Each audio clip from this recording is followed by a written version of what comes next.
આ તરફ રાજકોટમાં ગોંડલના રીબડા ગામે ડિમોલિશનની કાર્યવાહી હાથ ધરવામાં આવી। રીબડા ચોકડી પર ગેરકાયદે હોટલ પર તંત્રએ તવાઈ બોલાવી। 3 માસ પહેલા અપાયેલી નોટિસ અંગે તંત્રએ આ કાર્યવાહી કરી છે। અહીં બાપા સીતારામ ચા અને પાન પાર્લરનું ડિમોલિશન કરવામાં આવ્યું। મામલતદાર અને પોલીસ સ્ટાફની હાજરીમાં ડિમોલિશનની પ્રક્રિયા હાથ ધરાઈ। અંદાજે 200 ચોરસ મીટરની જગ્યા ખુલ્લી કરવામાં આવી છે। અમને નોટિસ આપી હતી 3 મહિના પહેલા અમને ખાલી કરવાનું કીધું, પણ ખાલી રીબડા એક જ કેમ, બાકી એક કાંઈ દેખાતી નથી। ઓફિસો છે, હોટલો છે, અહીંથી વીરપુર સુધીમાં બધી કોઈ વસ્તુ નથી દેખાતી, ખાલી રીબડા જ દેખાય છે।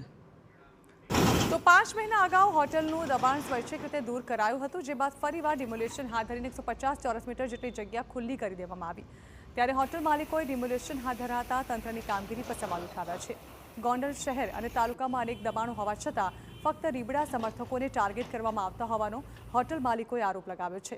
હોટલ માલિકો દ્વારા દબાણ અંગે 5 મહિના અગાઉ અરજી કરવામાં આવી હતી, જેના પર હજી સુધી કોઈ કાર્યવાહી ન કરાયાનો આરોપ લાગ્યો છે।